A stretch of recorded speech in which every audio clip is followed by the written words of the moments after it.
ওরহমতুল্লাহি ওয়া বারাকাতুহু।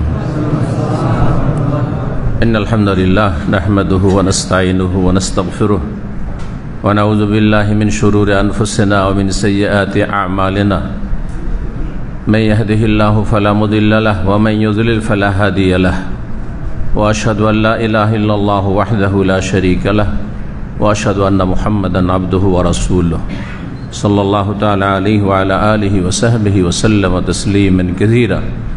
ইয়া আইয়ুহাল্লাযীনা আমানুত্তাকুল্লাহা হাক্কা তুকাতিহি ওয়া লা তামুতুন্না ইল্লা ওয়া আনতুম মুসলিমুন। ইয়া আইয়ুহান নাসুত্তাকু রাব্বাকুমুল্লাযী খালাকাকুম মিন নাফসিন ওয়াহিদাহ ওয়া খালাকা মিনহা যাওজাহা ওয়া বাসসা মিনহুমা রিজালান কাসীরান ওয়া নিসাআ ওয়াত্তাকুল্লাহা আল্লাযী তাসাআলুনা বিহি ওয়াল আরহাম ইন্নাল্লাহা কানা আলাইকুম রাকীবা। يا أيها الذين آمنوا اتقوا الله وقولوا قولا سديدا يصلح لكم أعمالكم ويغفر لكم ذنوبكم ومن يطع الله ورسوله فقد فاز فوزا عظيما. أما بعد فإن خير الحديث كتاب الله وخير الهدي هدي محمد صلى الله عليه وسلم وشر الأمور محدثاتها وكل محدثة بدعة وكل بدعة ضلالة وكل ضلالة في النار. أعوذ بالله من الشيطان الرجيم وإن تعدوا نعمة الله لا تحصوها إن الإنسان لظلوم كفار. সম্মানিত দিনী ভাতৃমণ্ডলী, আল্লাহ রাব্বুল আলামিনের প্রশংসা এবং প্রিয় নবী মুহাম্মদুর রাসূলুল্লাহ সাল্লাল্লাহু আলাইহি সাল্লামের উপর অসংখ্য সালাত ও সালাত পেশ করার পরে আর বিশেষভাবে জুমাবারে রাসূলুল্লাহ সাল্লাল্লাহু আলাইহি সাল্লামের গুরুত্বপূর্ণ একটি হক হচ্ছে ফাআকসিরু আলাইয়া মিনাস সালাতি ফি। রাসূলুল্লাহ বলছেন, বেশি বেশি করে তোমরা জুমাবারে আমার প্রতি সালাত পেশ করো। ফাইন্না সালাতুকুম আলাইয়া মারুদাহ, তোমাদের দুরূদ, তোমাদের সালাত আমার সামনে পেশ করা হয়। ফাইন্নাহু মান সাল্লা আলাইয়া সালাতান ওয়াহিদা, একবার নবী সাল্লাল্লাহু আলাইহি ওয়াসাল্লামের প্রতি দুরূদ সালাম সালাত পেশ করলে সাল্লাল্লাহু আলাইহি বিহা আশারা, তার বিনিময়ে আল্লাহ 10 গুণ সালাত রহমত বর্ষণ করেন। মালাই আলাই আরশে আজিমের চারপাশে মুকাররাবিন ফেরেশতাদের সামনে সুনাম সুচর্চা করেন। বলুন সুবহানাল্লাহ। আপনার আমার কোন ব্যক্তির যদি রাজাদের সামনে, দুনিয়ার উদাহরণ দিয়ে বোঝানো সহজ, মন্ত্রী সভায়, রাষ্ট্রপতি ভবনে, পার্লামেন্টে যদি সুচর্চা হয়, বদনাম নয়, যদি সুনাম করা হয়, তাহলে দুনিয়ার মনে হচ্ছে কত কি পেয়ে গেলেন আপনি, তাই না? অথচ তেমন কিছু না, আপনার মতোই তারা মানুষ। হতে পারে তারা আপনার চাইতে বেশি বিভিন্ন দিক থেকে বিপদগ্রস্ত, অথবা অশান্তিতে আছে, অথবা সুখে শান্তিতে আছে। তাতে বা কি হলো, তারাও 3.5 হাতের মানুষ। এসেছে, চলে যেতে হবে। আপনি এসেছেন, আমরাও এসেছি, চলে যেতে হবে, তাই না? কিন্তু স্বয়ং রব্বুল আলামিন ওয়ালিল্লাহিল মাসালুল আ'লা, তার সামনে কি হয়? আপনার আমার যে সালাত ও সালাম পেশ করে, ছোট্ট করেও যদি বলে আল্লাহুম্মা সাল্লি ওয়া সাল্লিম আলা নবিয়িনা মুহাম্মদ সাল্লাল্লাহু আলাইহি ওয়াসাল্লাম, নবীর নাম আসলেই বখিলি করবেন না। এক শ্রেণীর লোক নবী পাক, হুজুরে পাক, এইসব ভাষাগুলি বাদ দেন। বরং যখনই নবী সাল্লাল্লাহু আলাইহি ওয়াসাল্লামের নাম শুনবেন অথবা বলবেন অথবা পড়বেন, কি করবেন? সাল্লাল্লাহু আলাইহি ওয়াসাল্লাম। যে কোনো হাদিসের কিতাব পড়েন, দেখবেন যে ওখানে এতগুলো হাদিস। তখনকার যে অভাব ছিল, কালির অভাব, কাগজের অভাব, সব কিছুর অভাব। তারপরে প্রত্যেকটা হাদিসে কালা রাসূলুল্লাহ, সদ লেখা আছে, শুধু দোয়া লেখা আছে না, কি লেখা আছে? সাল্লাল্লাহু আলাইহি ওয়াসাল্লাম। এটি হচ্ছে সালাফদের তরিকা। বখিলি করবেন না। জুমাবারে রাসূলুল্লাহ সাল্লাল্লাহু আলাইহি ওয়াসাল্লামের প্রতি সালাত ও সালাম বেশি করে পেশ করুন, সব সময় পেশ করুন, কারণ আপনার 10 গুণ লাভ। নবীর জন্য দোয়া করা, সালাত দোয়া করা, তার মানে আপনি নবীকে আপনার জীবনের চাইতে এবং আপনার পরিবার পরিজন ধন দৌলত দুনিয়ার চাইতে বেশি ভালোবাসেন। এই জন্য নবীর সাল্লাল্লাহু আলাইহি সাল্লামের জন্য যখনই নাম আসে বলেন সাল্লাল্লাহু আলাইহি সাল্লাম। আপনার নাম যখন আসে, আপনার বাপ মায়ের নাম যখন আসে, তখন সবসময় হয়তো করেন না, দোয়া করেন না, সেই জীবিত হোক আর মৃত হোক সবসময়। কিন্তু আপনি নবী সাল্লাল্লাহু আলাইহি ওয়াসাল্লামের নাম আসলেই বেশি বেশি করে, আর জুমাবারে বেশি করে বলছে, কি করেন? কৃপণতা না করে, যদিও কাজটি সুন্নাত মুস্তাহাব, মজলিসে একবার ওয়াজিব, কিন্তু বাকি প্রতিবার নাম আসলে কি করা? সালাত পেশ করা। এটি নবীর সাল্লাল্লাহু আলাইহি ওয়াসাল্লাম হক। আল্লাহ যেন তৌফিক দান করেন। এই মোবারক মজলিসে জুমাবারে জুমা পড়ার পরে এই মোবারক সময়গুলি চলে যাচ্ছে, আর একটি মুহূর্ত রয়েছে দোয়া কবুলের। সুতরাং দোয়া করতে ভুলবেন না। আপনি আপনার নিজের জন্য দোয়া করবেন, নিজের পরিবার পরিজনের দোয়া করবেন, নিজের আখিরাতের জন্য আগে দোয়া করবেন, তারপরে দুনিয়া চাইবেন, আপনার উম্মতের জন্য দোয়া করবেন, মাজলুম মুসলিম ভাই বোনদের জন্য দোয়া করবেন। হ্যাঁ, যাকে ভালোবাসেন, আর প্রত্যেক মুসলিমকে ভালোবাসা ফরজ। এই নয় যে আপনি বেছে বেছে স্বার্থের জন্য ভালোবাসেন, আজকালকার জামানাকে সামনে রেখে তাদের জন্য দোয়া করবেন। অর্থাৎ যে কোনো মুসলিম ভাই বোনের কল্যাণের জন্য কি করবেন? দোয়া করবেন। যদি সুখে থাকে আল্লাহ আরো সুখে রাখুন, আর যদি অশান্তিতে থাকি, মজলুম হয়ে থাকি, আল্লাহ তাদের শান্তির ব্যবস্থা করুক, সুখের ব্যবস্থা করুক। তাদের ওপর জুলম অত্যাচার হচ্ছে, আল্লাহ যেন সেটা দূর করেন। এটা সবচেয়ে বড় সাহায্য করা, যেটা করতে আমরা এত অধিকাংশ লোকের হতভাগা, যেটা করতে আমরা প্রস্তুত হই না, কোনো পয়সা লাগে না, তাদের জন্য দোয়া করতে পারি না। কিন্তু আবেগী কথা লিখতে বলতে, আর জেহাদি ভাষা বলতে, আর অন্যের উপর দোষ চাপাতে খুব পারদর্শী।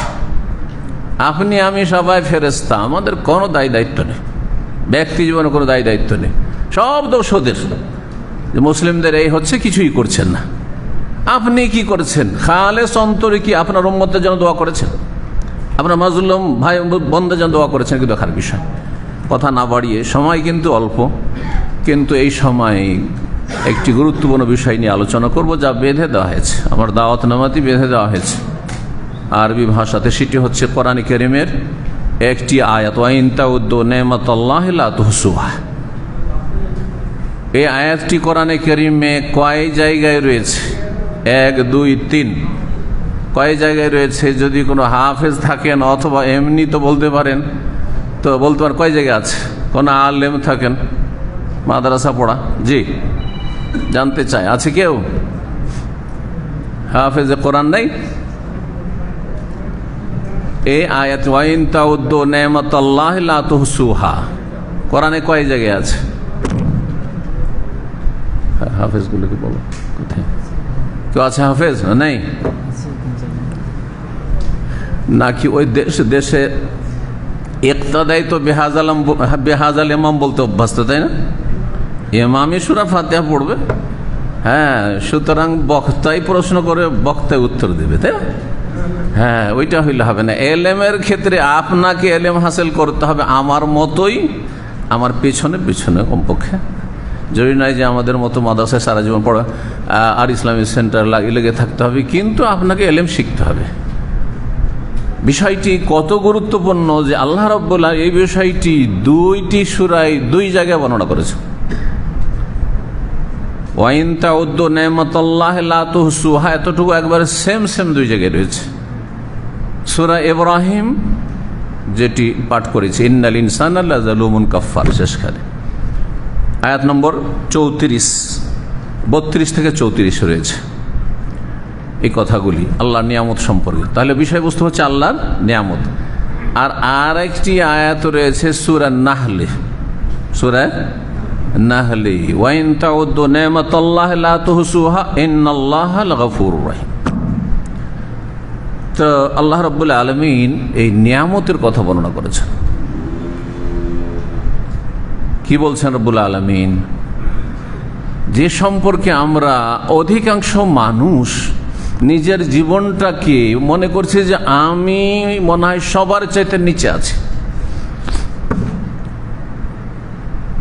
এই আয়াতে বিশেষ কোন গোষ্ঠীকে সম্বোধন করা হয়েছে না প্রতিটি মানুষকে সম্বোধন করা হয়েছে? প্রতিটি মানুষকে। আর বিশেষ করে যারা কোরআনের আহাল মানে মুসলিম, প্রত্যেক স্তর মুসলিম, আমির থেকে গরিব, পয়সাওয়ালা থেকে পথের ফকির, নিঃস্ব, সবাইকে সম্বোধন, সুস্থ থেকে অসুস্থ, দুর্বল সবল, সকল স্তরের মানুষকে আল্লাহ সম্বোধন করে বলছেন তোমরা যদি গণনা করো আল্লাহর নিয়ামত লা তুহসুহা, আয়ত্ত করতে পারবে না, গুণে শেষ করতে পারবে না। গুণে শেষ করতে পারবে, আমার কাছে কিছুই নেই, বিদেশে এসে ঋণ কর্জা করে, আর নেই চাকরি, পকেটে নেই পয়সা, খাবার নেই পয়সা, আর শরীর চলছে না, কেউ অসুস্থ, কেউ মানসিক শারীরিক অশান্তিতে, পারিবারিক অশান্তিতে, ভাই আমার জীবনে তো কোনো নিয়ামতই দেখছি না। এইরকম লোকের সংখ্যা বেশি, তাই না? আচ্ছা, এইরকম চিন্তা চেতনা নিয়ে যারা জীবন যাপন করছেন তারা সুখে আছেন না দুঃখে আছেন? কথাগুলি বোঝার চেষ্টা করেন। যদি আপনার সবসময় এই চিন্তা থাকে আমার মতো দুঃখী কেউ নেই, আমার মতো বিপদগ্রস্ত কেউ নেই, বালা মুসিবত মনে হচ্ছে চারিদিক থেকে আমাকে ঘিরেছে, অভাব অশান্তি যেন আমাকে চারিদিক থেকে পরিবেষ্টন করেছে, শান্তিতে আছেন না অশান্তিতে আছেন? কিন্তু যদি ভাবেন যে আমাকে আল্লাহ যা দিয়েছেন, খুব কম লোককে আল্লাহ দিয়েছেন, আমার নিচে অসংখ্য মানুষ আছে, যা কিছু আমার কাছে আছে আমি দেখছি যে অসংখ্য মানুষ আছে তাদের কাছে এই নিয়ামতগুলি নেই, তাহলে আপনি সুখী না দুঃখী? কারণ আপনি ভাবছেন যে আল্লাহ আমাকে অনেক সুখে রেখেছেন, যদিও সকাল থেকে নাস্তার পয়সা ছিল না, বাসি পেটে আছে, কিন্তু সুস্থ, নামাজটা পড়ে হেঁটে এসছেন, এখানে সুস্থ হয়ে বসে আছেন, শারীরিক কোনো বালা মুসিবত নেই, মাথা থেকে পা পর্যন্ত আপনি দেখেন যে কত নিয়ামত আপনার সাথে রয়েছে। আপনার মাথা থেকে পা পর্যন্ত অফি আনফুসে আফালা তুবসিরুন, নিজের মধ্যে দেখো যে কত নিয়ামত তুমি দেখতে পাবে খুঁজে। আর দিগন্তে চারিদিকে, আমাদের ডানে বামে সামনে পিছনে চারিদিকে চারপাশে, আর আমাদের ঘরে, আমাদের বাড়িতে, আমাদের দেশে ইত্যাদি ইত্যাদি, গাড়ি বাড়ি নারী যাদের আছে, চিন্তা করুন তো দেখি, ওয়াইন তাউদ্দু নি'মাতাল্লাহি লা তুহসুহা, সবচেয়ে বেশি অভাবী মানুষ ধরেন একটা লোক যদি অসুস্থ থাকে, হাসপাতালে ভর্তি থাকে, সে নিয়ামত খুঁজেই পায় না, তার কাছে গাড়ি নেই। আজকালকার নিয়ামত বলতে সাধারণ মানুষের কি বুঝেন বলেন দেখি? নিয়ামত বলতে বড়ই সুখী এই লোক, তার মানে অনেক পয়সার মালিক। এটা হচ্ছে আপনি বুঝে হোক আর না বুঝে হোক, এটা হচ্ছে কি বস্তুবাদ, বস্তুবাদের মতবাদ বুঝেন? মানে দুনিয়া মানে পয়সা, বস্তুর পিছনে ছুটছে পৃথিবী, চোখের আড়ালে যা কিছু আছে রবের কারখানায় সে সম্পর্কে কোনো জ্ঞানও নেই, ইমানও নেই, আস্থাও নেই। মাদ্দা পরাস্তি, আল মাদ্দিয়া আরবি ভাষা বলা হয়। অনেকে হয়তো এই থিওরিগুলি যখন বলা হবে যে বস্তুবাদ, এটা তো কাফেরদের মতবাদ, কিন্তু আপনার মন মস্তিষ্কে বসে আছে যে ভাই পয়সা নেই, আছে বা কি আমার কাছে, একটা গাড়ি নেই, একটা বাড়ি নেই, তা আছে কি, সবগুলো বস্তু। তাহলে নেয়ামত মানুষ মনে করে ধন দৌলতকে, সম্পদকে, এমনকি আজকাল ছেলে মেয়েকে নিয়ামত মনে করে না। ছেলে মেয়ে যে বড় একটা বড় নিয়ামত, এবং ধন সম্পদ পয়সার সাথে পাশাপাশি আল্লাহ ইন্নামা আমওয়ালুকুম আওলাদুকুম, তারপর আল্লাহ ফিতনা বলেছেন, সতর্ক ফাহযারুহুম ফাত্তাকুল্লাহ মাসতাতাতুম, যথাসাধ্য বেঁচে থাকে। পাশাপাশি দুটো নিয়ামতের কথা আল্লাহ বলছেন, একদিকে পয়সা আর একদিকে কি ছেলে মেয়ে। কিন্তু ছেলে মেয়ে বেশি নিতে চান না, আর পয়সার ক্ষেত্রে কমে রাজি হইতে চান না, বেশি পেলেও আরো বেশি। সেই হাদিস রাসূলুল্লাহ সাল্লাল্লাহু আলাইহি ওয়াসাল্লাম লাউ কানা লিবনি আদম ওয়াদিয়ালান মিন মান, মানুষের স্বভাব প্রকৃতি এত খারাপ, অধিকাংশ লোকের, ব্যতিক্রম অল্প আছে, ওয়াকালিলুম মিন ইবাদিয়াশ শাকুর, অল্প আছে। 2 মাঠ ভর্তি যদি স্বর্ণ, মিন যাহাবিন রয়েছে মিন মাল, ধন সম্পদ যদি ভর্তি থাকে, মাঠ ভর্তি ধন সম্পদ, পাহাড় সমপরিমাণ টাকা পয়সা ধন দৌলত, রাখার জায়গা পাই না, লাবতাগা সালেসান, তৃতীয় মাঠ ভর্তি স্বর্ণ আর চাঁদি মণি মুক্তা চাইবে। বলে আমলাও জাওফা ইবনে আদম ইল্লা তুরাব। আর মানুষের স্বভাব হচ্ছে যে তার পেট ভরবে না। কিসে পেট ভরবে?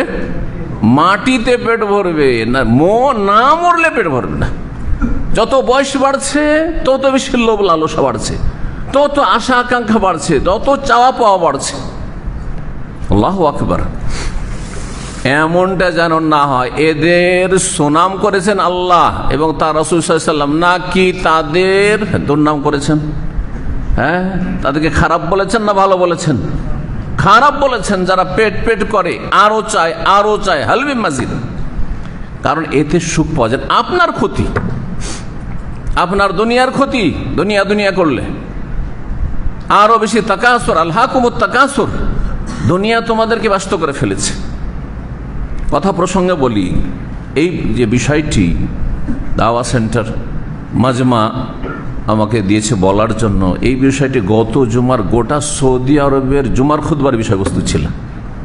এটা যারা আরবি বুঝেন খুতবা তারা অনেকে বুঝেছেন হয়তো, আর না হলে অনেকে খেয়াল করেনি। আপনি ভাবছেন আমার মসজিদে হয়তো বলেছে।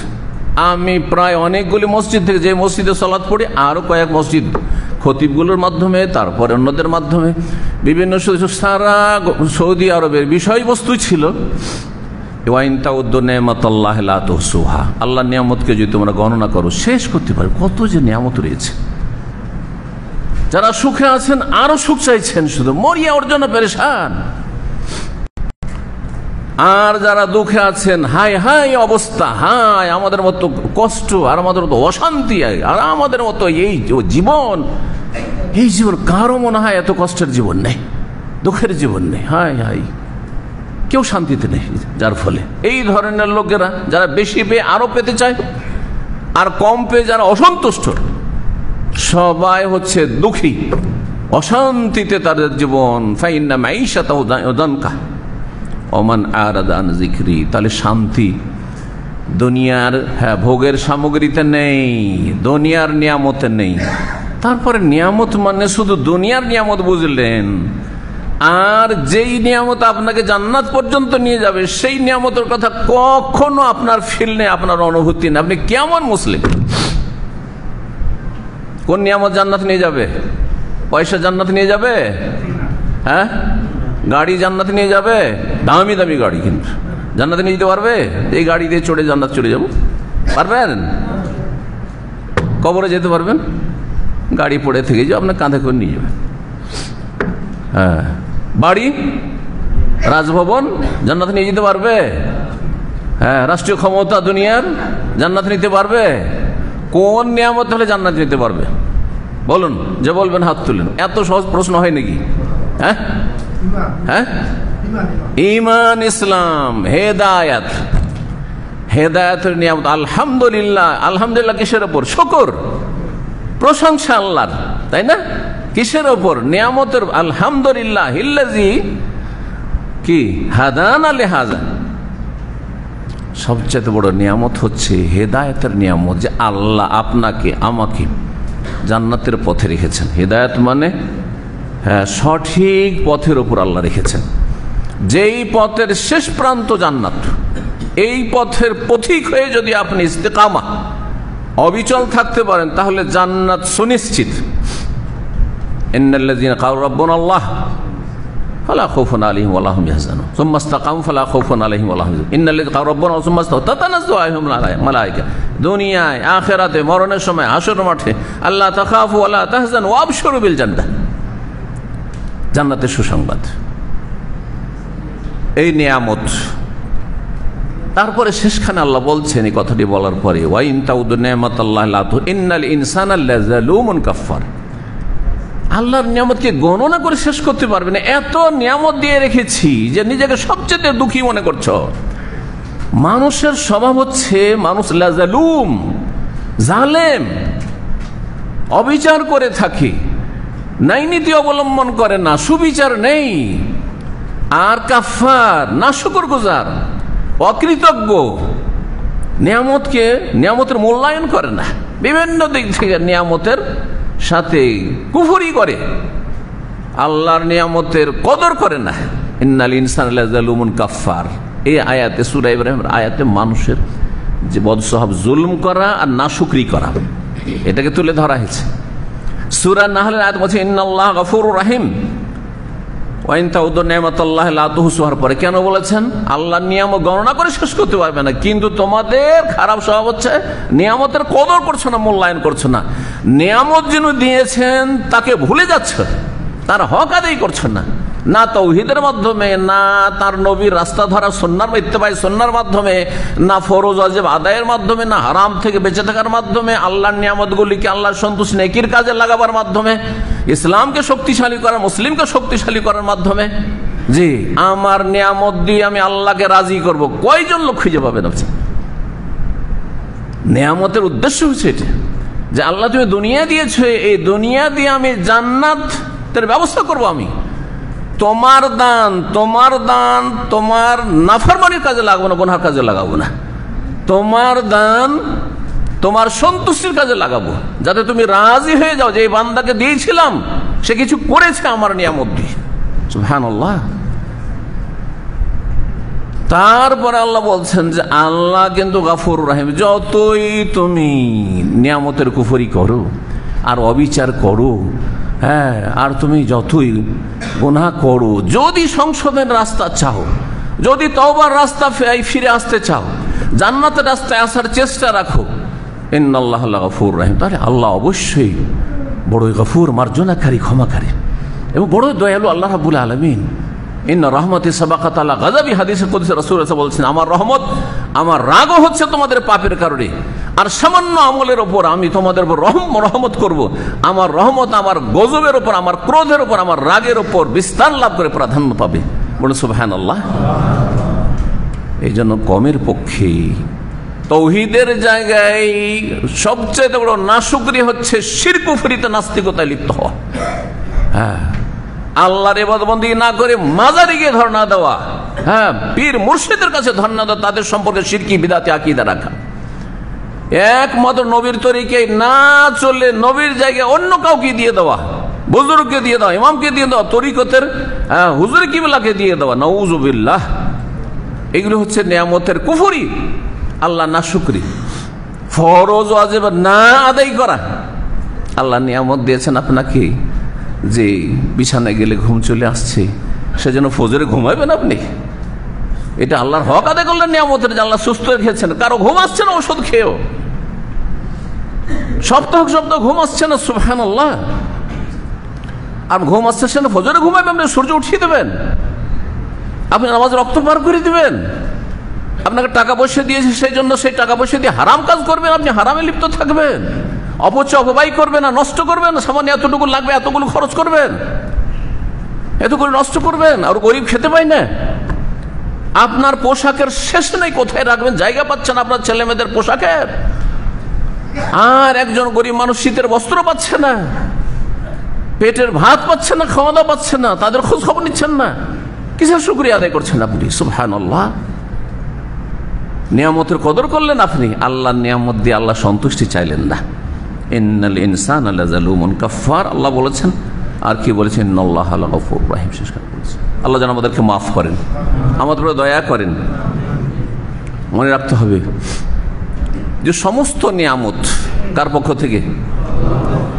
একটি নিয়ামত দুনিয়ায় দেখান যেই নিয়ামতটি আল্লাহ দেননি, কে দিয়েছে?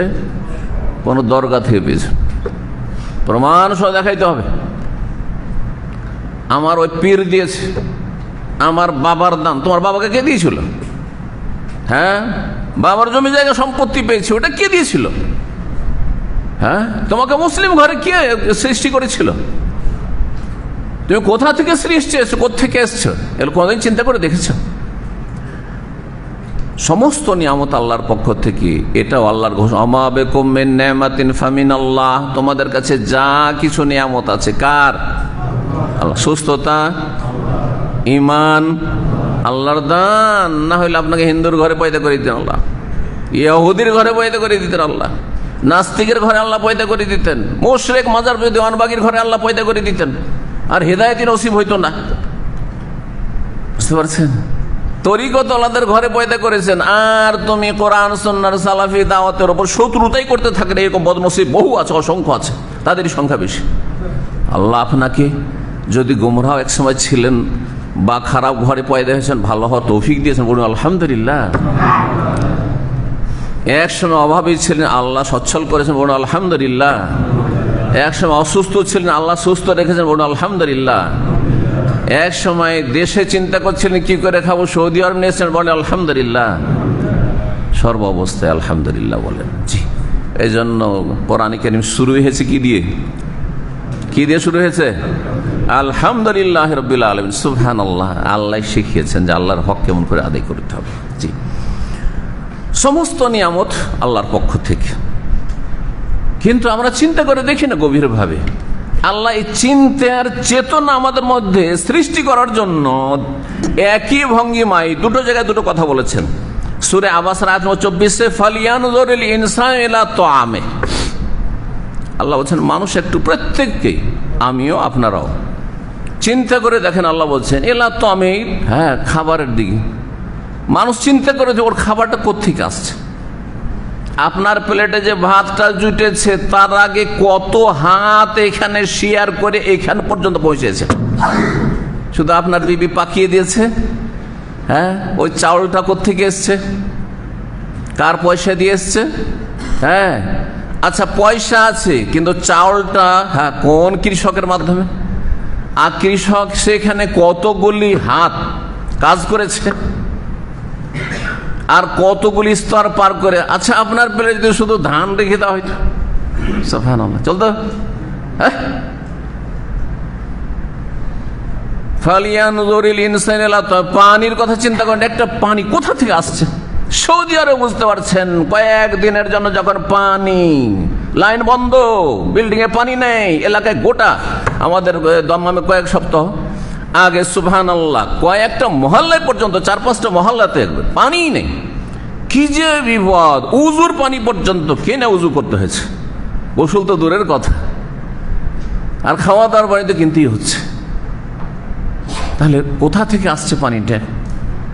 হ্যাঁ, কোন জায়গা থেকে পানিগুলো আসছে চিন্তা করুন তো দেখি। যদি আল্লাহ এই পানিটাকে পাতালে নামিয়ে দেন, কোথা থেকে? সুপেয় পানি, মিষ্টি পানি, কে কোন শক্তি এনে দিতে পারে? আল্লাহ বলছেন তোমার খাবার পানীয় একটু চিন্তা করে দেখো। সূরা তারিক আল্লাহ বলছেন ফালিয়ানজুরিল ইনসানু মিম্মা খুলিক, মানুষ একটু চিন্তা করে দেখো, নিয়ামত খুঁজে পাও না যে তুমি কোথা থেকে পয়দা হয়েছ। এই যে এত সুন্দর সুঠাম মানুষ সামনে বসে আছেন, একটু চিন্তা করে দেখেন যে আপনার বয়স এখন 30 বছর আগে আপনি কোথায় ছিলেন, কিভাবে মাতৃগর্ভে আসলেন, আর সেখানে এতদিন ধরে কে যত্ন করলো আপনার, দুনিয়াতে যত্ন সহকারে আবার কে নিয়ে আসলো। তারপরে এটা কি বাবার ক্ষমতা ছিল না মায়ের ক্ষমতা ছিল? হ্যাঁ, কোন রাষ্ট্রীয় শক্তির ক্ষমতা ছিল? সুবহানাল্লাহ। মিম্মা খলিকা মিম্মাইন দাফিক,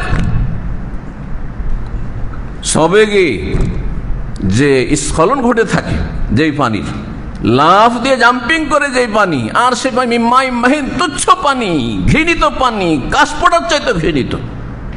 কাশপোটা কাপড়ে লাগলে যেমন অরুচি নোংরা লাগে, তার চাইতে নোংরা লাগে, সেই পানি থেকে আল্লাহ পয়দা করেছে। কিন্তু করে দেখেছো?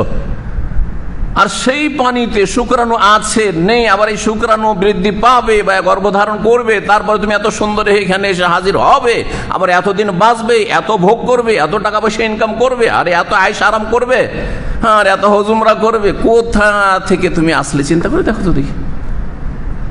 ফালিয়ানজুরিল ইনসানু মিম্মা খুলিক, কোথা থেকে পয়দা হয়েছে? সুবহানাল্লাহ। আল্লাহ স্মরণ করাচ্ছেন যে আল্লাহ নিয়ামতগুলো ভুলে যেও না। এই জন্য অসংখ্য নিয়ামত আপনার দেহে আছে, কিন্তু আপনার চোখ মোটা, নজর মোটা, সেই জন্য আপনি দেখতে পান না। কোন একজন লোক বলছে আমার কাছে খাবার নাই, অসুস্থ, আর কিছুই নেই, চলতে পারছি না, একেবারে অচল অবস্থা, নিঃস্ব সর্বহারা। তখন কোন একজন আল্লাহর নেক বান্দা, আলেমে দ্বীন, ওলিউল্লাহ বললেন, আচ্ছা তোমার যে একটা দুটা চোখ আছে, একটা চোখ আমি তোমার কিনে চাই, পয়সা দিয়ে কিনে নেব, তোমাকে 1 কোটি দিরহাম দেব। 1 রিয়াল বলি, রিয়ালের দেশে যেহেতু আছেন, বাংলাদেশি টাকা হলে তোমার অল্প, তাই না? তাহলে রিয়ালে, ডলারে 1 কোটি তোমাকে রিয়াল দেবো, একটা চোখ দেবে? আপনাদেরকে যদি কেউ বলে ভাই কিছু নেই, কিছুই খুঁজে পান না, তো ঠিক আছে, টাকা পয়সা নেই, সে তো ঠিক আছে, এক্ষুনি 1 কোটি রিয়াল, একবারে কয়েক মিলিয়ন, শুধু একটা চোখ দেন, একটা চোখ দিয়ে আপনি দেখবেন, একটা চোখ বিক্রি করে দেন, একটা চোখ আপনার কানা করে দেবো, 1 কোটি টাকা দিয়ে দেবো, দেবেন? কেউ আছেন? যদি থাকেন তাহলে আল্লাহর কোনো পয়সা আল্লাহদের সাথে কথা বলা যাক, দাঁড়া একটা চোখ আপনার নিয়ে দেবে, দেবেন? 2টা চোখ যদি চাওয়া হয়, একটা দিতে রাজি না, তাহলে 1 কোটি এটা হয়ে গেল। 1 কোটি দিয়েও দিলেন না, তো ধরলাম সর্বনিম্ন 1 কোটি, এটা 1 কোটির হলো। কানের 2টা শক্তি, কত টাকা একটা কানের? এই শক্তি বিক্রি করবেন, শ্রবণ শক্তি, এই বাক শক্তি, জবানের শক্তি, যে কথা বলছেন, কথা বলছি, এটা কত কোটি টাকা বিক্রি করবেন? কত কোটি টাকা দাম তাহলে এটা? এটার জন্য 1 কোটি। যে আজকে থেকে আপনি বোবা, মস্তিষ্ক, বিবেক বুদ্ধি, এখন থেকে তুমি পাগল হয়ে যাবে, তোমার এই যে বিবেক বুদ্ধি আছে সেটা তোমার 1 কোটি দিয়ে কিনে নেওয়া হবে। এতটুকুর ভিতরে যে কত নিয়ামত আছে, কত নিয়ামত আছে। জিভার স্বাদ শুধু খাওয়ার জন্য, পানির জন্য যে স্বাদটা গ্রহণ করছেন, এইটা জড়ো, এর জন্য 1 মিলিয়ন রিয়াল, তাহলে মিলিয়ন মিলিয়ন বিলিয়ন আপনার কাছে, বহু টাকা পয়সার মালিক আপনি, আপনার মাথা থেকে পা পর্যন্ত। আপনার একটা পা কত দামে বিক্রি করবেন? 2টার দাম কত? 2টো হাতের দাম কত? এইভাবে চিন্তা করে দেখুন তো দেখি। আপনার কিডনির দাম কত দামে কিডনি বিক্রি করবেন? আপনার লিভারের দাম কত? কলিজার দাম কত? আপনার হার্টের, এক একটি করে চিন্তা করে দেখেন। আল্লাহু আকবার। ওয়াইন তাউদ্দু নি'মাতাল্লাহি লা তুহসুহা। আল্লাহর নিয়ামত যদি এইখানে শুধু গণনা করো, শেষ করতে পারবে না, তুমি বলে শেষ করতে পারবে না। বলুন আলহামদুলিল্লাহ। অন্তর থেকে দেখা দেখি না, আজ বলতে বলছি, সেই জন্য আজকে থেকে সব সময় কি করবেন? আপনি যেই অবস্থায় থাকেন না কেন বলবেন কি? আলহামদুলিল্লাহ। জি, সবচেয়ে বড় সুখ। তাহলে নিয়ামতের কি করতে হবে?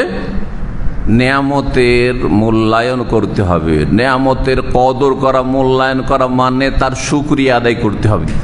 শুকরিয়া অন্তর থেকে করতে হবে, শুকরিয়া জবান থেকে করতে হবে, শুকরিয়া অঙ্গ প্রত্যঙ্গ আমলের মাধ্যমে করতে হবে, বিশ্বাসের মাধ্যমে করতে হবে, চালচলনের মাধ্যমে করতে হবে। শুকরিয়া আল্লাহর নিয়ামতকে ভালো জায়গায় লাগাইতে হবে।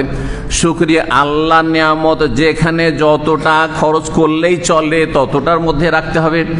এই নয় যে আমাকে আল্লাহ পয়সা দিয়েছে সেজন্য আমি এক দিনে শুধু 500 রিয়াল খরচ করবো, শুধু চলো ভালো ভালো হোটেলে চলো আর খাবো, কারণ আমার পয়সা রাখবো কোথায় আমি? আরে ভাই, কেউ 10 রিয়ালে হোটেলে যাওয়ার পয়সা রাখে না, আর আপনি 500 রিয়াল, আপনি 200 রিয়াল নিয়ে খরচ করছেন। ওর মধ্যে যে 10টা টাকা কমিয়ে দিয়ে ওই গরিবকে দিতে, যার কোনো কাজ নেই, কর্ম নেই, কোনো জায়গায়, তো কি খাবে চিন্তায় আছে। খোঁজ নিয়েছেন কখন আপনি? রবকে জবাব দিতে হবে না?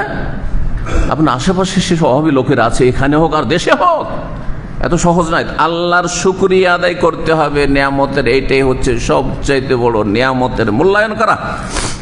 এবং শুকরিয়া তখনই করতে পারবেন যখন নিয়ামতকে নিয়ামত আল্লাহর সাথে সম্পৃক্ত করবেন, যে এটা আমার জ্ঞান গরিমা নয়।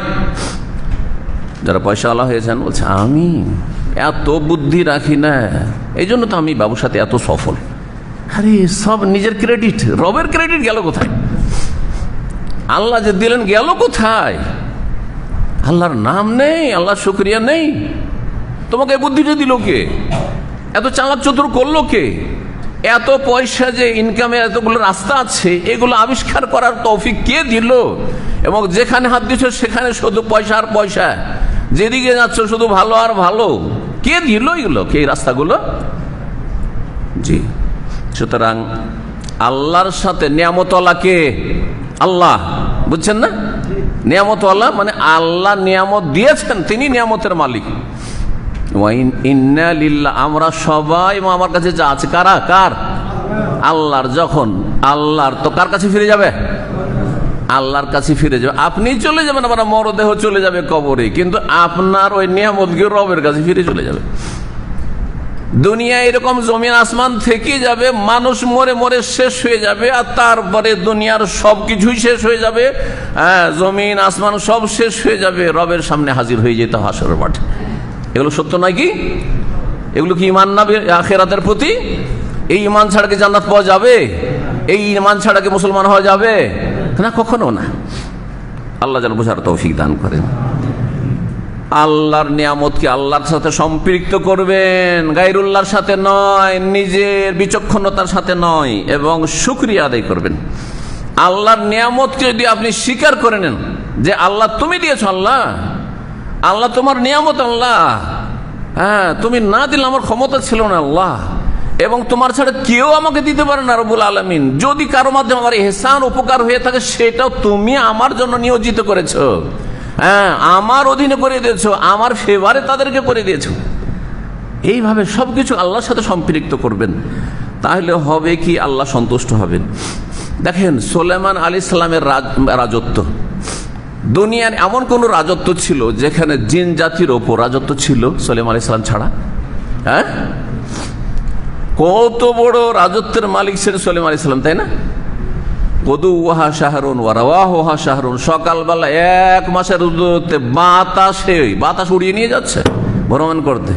এরোপ্লেন লাগতো না, জি, কোনো যানবাহন লাগতো না। সন্ধ্যাবেলা আর 1 মাস অন্যদিকে, সুবহানাল্লাহ। আর কত রকমের নিয়ামত। অহংকার ছিল না? শুকরি ছিল?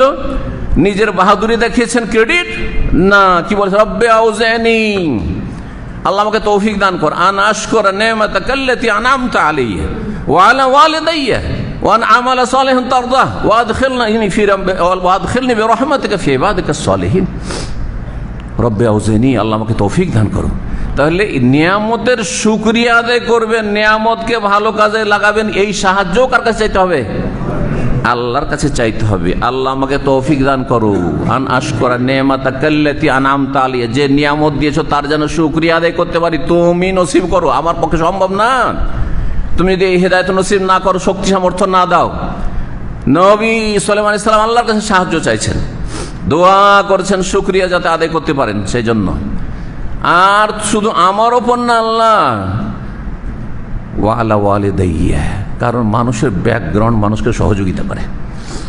নবীর ছেলে নবী দাউদ আলাইহিস সালামের ছেলে, আল্লাহ আমার বাপ মাকে যে নিয়ামত দিয়েছো, সেই নিয়ামতের আমি শুকরিয়া আদায় করি। অথচ বাপ মার নিয়ামত বাপ মা ভোগ করেছে, আপনি ভোগ করেননি হয়তো, কিন্তু না, তারপরে আল্লাহ আমার বাবা মাকেও যে নিয়ামত দিয়েছে তারও শুকরিয়া আমি আদায় করেছি। ওয়ান আমালা সালিহান তারদাহ, আর এমন যেন ভালো কাজ করতে পারি, নেক কাজ করতে পারি যাতে তুমি সন্তুষ্ট হয়ে যাও, রাজি হয়ে যা। আর কি? ওয়াদখিলনি বিরাহমাতিকা ফি ইবাদিকাস সালিহিন, আল্লাহ তোমার রহমতে অনুগ্রহে আমাকে তোমার নেক বান্দাদের দলে শামিল করে নিয়ে জান্নাতি বানিয়ে দাও। আল্লাহু আকবার। এই পয়সা দিয়ে আমাকে শোধ করে দিও না, যা পয়সা দিয়ে দিয়েছি তোকে জান্নাত দেব না, এইরকম হতভাগা করিও না। অসংখ্য লোক কেমন হবে যে দুনিয়ার তুচ্ছ নিয়ামত দিয়েছি। এই জন্য একটি হাদিস রয়েছে যে ইন্নাল্লাহা ইউতি দুনিয়া মান ইউহিব্বু ওয়া মান লা ইউহিব্বু, আল্লাহ যাকে ভালোবাসেন তাকেও দুনিয়া দেন, আর যাকে ঘৃণা করেন আল্লাহর দুশমন তাকেও দুনিয়া দেন আল্লাহ রাব্বুল আলামিন। হ্যাঁ, ওয়ালা ইউতি দ্বীনা ইল্লা মান আহাব্বাহু, আর দ্বীন, হেদায়েত, জান্নাত একমাত্র ওকে দেবেন যাকে আল্লাহ ভালোবাসেন। আপনি তাদের দলে শামিল হওয়ার চেষ্টা করুন, আল্লাহ যেন তৌফিক দান করেন। নিয়ামত আসলে অহংকারী হবেন না, বরং যেমন গাছে যত বেশি ফল হয় তত গাছ কি হয়? মাথা উপরে করে থাকে না ঝুঁকে যায়? হ্যাঁ, নুয়ে যায়, ঝুঁকে যায়। যত বেশি আল্লাহ দেবেন, যত বেশি সুখ শান্তি দেবে, তত বেশি নমনীয় হবেন, বিনয়ী হবেন, গাছের চরিত্র গ্রহণ করবেন। আল্লাহ যেন তৌফিক দান করেন। এবং আল্লাহর শুকরিয়ার বড় একটি দিক হচ্ছে তৌহিদ ভিত্তিক ইবাদত করা, সবচেয়ে বড়। বারিল্লাহ ফাবুদু ওয়া কুম মিনাশ শাকিরিন, আল্লাহ নবীকে সম্বোধন করে বলছেন, নবী সাল্লাল্লাহু আলাইহি সাল্লাম সূরা জুমারে, বরং আল্লাহর ইবাদত করো, সবচেয়ে বড় রাসূল, সবচেয়ে বড় নবী, সবচেয়ে শ্রেষ্ঠ তোমাকে বানিয়েছি, এবং শুকরগুজারদের দলে শামিল হয়ে যাও।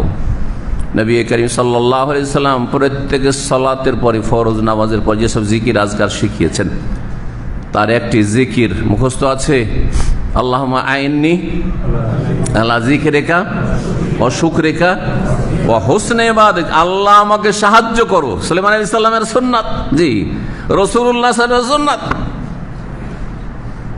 হে আল্লাহ আমাকে সাহায্য করো। আলা যিকরিকা, বেশি বেশি যেন তোমাকে স্মরণ রাখতে পারি, জিকির করতে পারি। জিকির মানে স্মরণ করা, আল্লাহকে সব সময় স্মরণে রাখা, কলবে স্মরণ রাখা, জবানে স্মরণ রাখা, কাজে কর্মে আমলে স্মরণে রাখা। আর কি, ওয়া হুসনে ওয়া শুকরিকা, বেশি বেশি শুকরিয়া আদায় করো, তৌফিক দাও। ওয়া হুসনে ইবাদাতিকা, আর সুন্দর করে ইবাদত সম্বোধনের তৌফিক দান করো, সুন্দরভাবে ইবাদত করার, ইবাদত সম্পাদনের তৌফিক দান করো। রব্বুল আলামিন যেন আমাদের সকলকে তৌফিক দান করে। কিন্তু যাদের চোখ নজর মোটা, তারা কম দেখে না। যাদের নজর মোটা মানে ভালো দেখে না, ওদেরকে ড্রাইভিং লাইসেন্স দেওয়া হয়নি, মানে ঠিক করে দেখে না, একটু আবছা আবছা দেখে, ঠিক কিনা? যাদের মুসলিম জীবনের নজর মোটা, ভালো দেখে না, তারা কি দুনিয়ার নিয়ামত গুলিকে তুচ্ছ জ্ঞান করে, শুধু ওপর দিকে তাকায়, শুধু ওপর দিকে তাকায়, যার দুনিয়া তো অশান্তি। আর শয়তান তাদেরকে কি করে, গ্রাস করে নেয়, শয়তান তাদের ওপর হুকুমত কায়েম করে ফেলে, শয়তানের রাজত্ব কায়েম হয়ে যায়। এই মর্মে আল্লাহ রাব্বুল আলামিন বলছেন সূরা আরাফের 17-তে, যে শয়তান, ইবলিস শয়তানকে আল্লাহ যখন ছাড় দিলেন, ওই যে নাফরমানি করলো, সিজদা করলো না আদম আলাইহিস সালামকে, তাই না?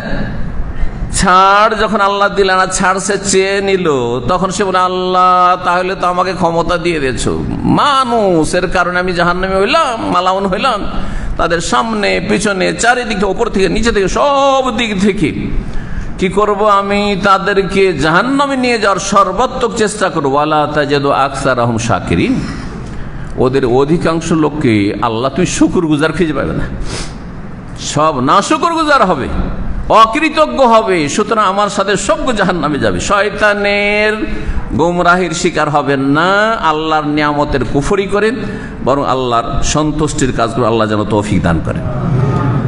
কথা লম্বা না করে একটি কথা বলে শেষ করি। অনেকে ধোঁকা খেয়ে যান যখন দেখেন যে আমার যেদিকে হাত দিছে সেদিকে শুধু পয়সা আর পয়সা, সুখ আর শান্তি, উন্নতি আর উন্নতি। হ্যাঁ, যে ময়দানে, রাজত্বের ময়দানে হোক, অথবা পয়সার ময়দানে হোক, সুস্থতার ময়দানে হোক, অথবা যে কোনো শিক্ষা দীক্ষার ময়দানে হোক, আরে ছেলে মেয়ে সব শিক্ষিত আর শিক্ষিত, শিক্ষিত আর শিক্ষিত, এত শিক্ষিত হয়ে গেল পরিবার, গোটা ডিস্ট্রিক্টে কি গোটা এলাকায়, দেশে খুঁজে পাওয়া যাবে না। হ্যাঁ, গোটা বিশ্বে হয়তো একদম টপ লেভেলে চলে গেল, আর তখন অহংকার শুরু হয়ে গেল। না, খবরদার, খবরদার। অনেক মুসলিম এমন আছে বিভিন্ন পাপ করে যাচ্ছে, পাপে ডুবে আছে, তারপরও যখন সুখ শান্তির অভাব নাই, পয়সা, ধন জন আর শিক্ষা দীক্ষা সবকিছুর উন্নতি আর উন্নতি, কোথাও হোঁচট খাচ্ছে না, ক্ষয়ক্ষতি হচ্ছে না, দুর্ঘটনার শিকার হচ্ছে না, তাতে ধোঁকা খেয়ে যায়। আল্লাহ আমাকে মনে হয় খুব পছন্দ করেছে, তাই না? এদিকে গুনাহ করছেন, আর এদিকে যখন পয়সা ধন দৌলতের অভাব নাই, তখন কি ভাবছেন? হ্যাঁ, যে আল্লাহ আমাকে খুব ভালোবাসে। আর এই লোকটা সবসময় অসুস্থ থাকে, এই লোক সবসময় অসুস্থ থাকে। হ্যাঁ, এই লোক এরা এই অল্প পয়সাতে চলাফেরা করে, কেমন করে চলাফেরা করে। হ্যাঁ, এতে আপনি মনে করছেন যে মনে হয় শেখ মনিরের চাইতে বেশি আল্লাহ আমাকে ভালোবাসে, জন্য এ তো অল্প পয়সা, কিন্তু আমার দেখেন না যেদিকে হাতি সেখানে পয়সা আর পয়সা, সুখ আর সুখ শান্তি। ধোঁকা খেয়ে গেছেন, প্রতারণার শিকার হবেন না। ফালা তাগুররান্নাকুমুল হায়াতুদ দুনিয়া, ওয়ালা ইয়াগুররান্নাকুম বিল্লাহিল গারুর, শয়তান গারুর মহাপ্রতারক যেন ধোকাই না ফেলে। এই ক্ষেত্রে শুনে রাখেন, গুনাহও যদি করতে আছেন আর সুখ শান্তিরও শেষ নাই, বাড়তে আছে সুখ শান্তি, নিয়ামত দুনিয়ার বাড়তেই আছে, তাহলে জানবেন যে আল্লাহ আপনাকে ছাড় দিচ্ছেন বেশি শাস্তি দেওয়ার জন্য। আপনাকে ভালোবাসেন না, ধোকার কথা এটি। এই মর্মে একটি হাদিস শোনাই, মুসনাদ আহমদে হাদিস রয়েছে, আল্লাহ আলবানী রাহিমাহুল্লাহ হাদিসটিকে সহিহ বলেছেন। রাসূলুল্লাহ সাল্লাল্লাহু আলাইহি ওয়াসাল্লাম রাআইতাল্লাহা ইউতিল আবদা মা ইউহিব্বু, যখন তুমি আল্লাহকে দেখতে পাবে যে বান্দা যা চাইছে তাই পাইছে। দেশে ছিল তাও সুখে, খুব সহজে চলে এসছে আপনার সৌদি আরব, এখানে আসার পরে সে ব্যবসা চাইছে ব্যবসা, গাড়ি বাড়ি নারী চাইছে সব পেয়েছে, আর শিক্ষা দীক্ষা ছেলে মেয়ে মানুষ করার চেয়েছে তাও পেয়ে গেছে, সুস্থতা চেয়েছে তাও পেয়ে গেছে, যা চাই পছন্দ মোতাবেক তাই আল্লাহ তাকে দিয়ে দিচ্ছেন। ওয়াহুয়া মুকিমুন আলা মাসি, অথচ সে গুনাহতে ডুবে আছে, 5 ওয়াক্ত নামাজ পড়ে না, শিরকি আকীদায়, নাস্তিক, হ্যাঁ সেকুলার, হ্যাঁ বুঝতে পারছেন, পেট পূজারি, হ্যাঁ ফজরে ঘুমিয়ে থাকে, বদ আকীদায়, শিরক বিদআতের আকীদায় রয়েছে, হ্যাঁ কোরআন সুন্নাহর শত্রুতা করছে, তাওহীদ সুন্নাতের শত্রুতা করছে, তারপরেও দেখছে যে ধন দৌলতের অভাব নাই, সুখের অভাব নাই। যদি এমনটা দেখে তাহলে জেনে রাখো ফাইন্নামা যালিকা মিনহু লাহু ইস্তিদরাজুন, রাসূল বলছেন তাহলে এটি আল্লাহর পক্ষ থেকে তার জন্য ইস্তেদরাজ। ইস্তেদরাজ মানে ছাড় দেওয়া, ছেড়ে দেওয়া না। বড় মাছ শিকার, বনশিতে মাছ শিকার করা তো জানেন তাই না? কে করেছেন একটু হাত উঠান তো। বনশিতে মাছ ধরেছেন? বড় মাছ না ছোট মাছ? বড় মাছ ধরলে রশিটাকে সাথে সাথে টানতেন না ঢেল দিতে হয়? ঢেল দিতে হয়, কিন্তু ছোট মাছ ধাই করে উঠিয়ে নিলেন তাই না? ছোট মাছ হলে ধাই উঠিয়ে নিলেন, কিন্তু বড় মাছ হলে আরে একে এখনই স্ট্রং হয়ে আছে, ও 10-15 কিলো 20 কিলো মাছ আছে, 50 কিলোর মাছ আছে, এখন টান দিলে ও তো নিয়ে যাবে, বড়শি তো নিয়ে যাবে, আমাকেও নিয়ে যাবে টেনে, ঠিক কিনা? এরকম রিস্ক আছে। তখন ছাড়তে যাচ্ছেন, সুতা ছাড়তে ছাড়তে ছাড়তে ছাড়তে যখন দেখলেন যে ও বড়শি খেয়ে একেবারে নিস্তেজ হয়ে গেছে, তখন আস্তে ধীরে এখন টান দিচ্ছেন। এরকম যারা বিভিন্ন পাপে জড়িয়ে আছেন, আল্লাহর হক আদায় করছেন না, পয়সা পাওয়ার পরে অহংকারী হয়ে গেছেন, পাশের লোকদের খোঁজ খবর নিচ্ছেন না, আল্লাহর নিয়ামতকে গুনার কাজে লাগাচ্ছেন, অথচ আল্লাহ ধরছেন না। 50 বছর চলে গেল, আল্লাহ ধরছেন না। জুলুম অত্যাচার করছেন, আল্লাহ ধরছেন না। আপনি এখানে করে সন্ত্রাসী কাজ করছেন, ধরছেন না। এই মানুষকে খুন করছেন, কিডন্যাপ করছেন, হাইজ্যাক করছেন, আল্লাহ ধরছেন না। জেনে রাখো ইস্তেদরাজ, আল্লাহ তোমাকে ছাড় দিয়েছে, ছেড়ে দেননি। তারপরে কোরআনে কারীমের সূরা আনামের আয়াত নম্বর 44 পাঠ করে রাসূলুল্লাহ ফালাম্মা নাসু মা যুকিরু বিহি, মানুষ যখন আল্লাহর উপদেশকে ভুলে যায়, উপেক্ষা করে, ছেড়ে দেয়, তখন আল্লাহ সাথে সাথে ধরে না। ফাতাহনা আলাইহিম আবওয়াবা কুল্লি শাই, তখন সমস্ত ভালো দরজাগুলি খুলে দিই, রোজে রিজিক, পয়সা, ধন দৌলত, গাড়ি বাড়ি, নারী, সুখ, শান্তি, সব দরজাগুলি আমি খুলে দিই। হাত্তা ইযা ফারিহু, যখন একেবারে আনন্দিত হয়ে যায়, বিলাসিতা ভোগ বিলাসে বিভোর হয়ে যায়, যে হ্যাঁ কি হলাম, এত ফুলা ফুলেছে বেলুনের মতো, হইলাম কি বেলুন ফুলার পরে। কথা বুঝতে পারছেন? আল্লাহ বলছেন আখাযনাহুম বাগতা, তখন আমি আকস্মিক পাকড়াও করি, ধরে নি, হঠাৎ করে ধরে নি। এমন ধরা ধরলেন আল্লাহ রাব্বুল আলামিন যে তওবা নসিব হলো না, লা ইলাহা ইল্লাল্লাহ নসিব হলো না, ইসলাম নসিব হলো না, নাস্তিক হয়ে মরে গেলেন, সেকুলার হয়ে মরে গেলেন, মাজার পূজারী হয়ে মরে গেলেন, বেনামাজি হয়ে মরে গেলেন, সুদখোর হয়ে মরে গেলেন, ওই চোর ডাকাত আর খুনি হয়ে মরে গেলেন। সুবহানাল্লাহ, সুবহানাল্লাহ। আখাযনাহুম বাগতা, জিনা ব্যভিচারে মরে গেল, মদ খেতে খেতে মরে গেল। আখাযনাহুম বাগতা, হঠাৎ করে আমি ধরে নি।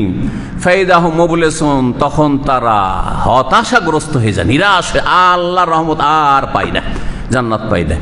ওই রকম বদনসিব হবেন। আল্লাহ যেন আমাদেরকে খুশনসিব করেন, বলুন আমিন। আল্লাহ আমাদেরকে নিয়ামতের কদর করার তৌফিক দান করেন, নিয়ামতের শুকরিয়া আদায় তৌফিক দান করেন, রবের সন্তুষ্টির কাজে লাগাবার তৌফিক দান করেন। নিয়ামত সম্পর্কে আল্লাহ যেন আমাদের সূক্ষ্ম অনুভূতি দান করেন, এবং আল্লাহর নিয়ামতকে আল্লাহর কাজে লাগিয়ে এই জান্নাতের পথে চলার তৌফিক দান করেন। আমাদের সকলকে, যেসব ভাইয়েরা বিশেষভাবে আজকে হাজির হয়েছেন, সকলকে আল্লাহ জান্নাতের পথে যেন রাখেন, জান্নাতুল ফিরদাউস দান করেন, জাহান্নামের আযাব থেকে রক্ষা করেন। আমাদের যারা দুনিয়া থেকে চলে গেছেন, প্রিয়জন আপনজন ঈমানের অবস্থা, আল্লাহ তাদেরকে জান্নাত নসিব করেন। যারা দুনিয়া আছেন পথভ্রষ্ট, তাদেরকে আল্লাহ হেদায়েত দান করেন। যারা দ্বীনের ওপর আছেন তাদেরকে আরো শক্তিশালী করেন, এবং আল্লাহ ইসলাম এবং মুসলিমদেরকে আল্লাহ শক্তিশালী করেন। মজলুম ভাই বোনদের আল্লাহ সাহায্য করেন, জালেমদেরকে আল্লাহ ধ্বংস করেন। সুবহান রাব্বিকা রাব্বিল ইজ্জাতি আম্মা ইয়াসিফুন ওয়া সালামুন আলাল মুরসালিন ওয়ালহামদুলিল্লাহি রাব্বিল আলামিন।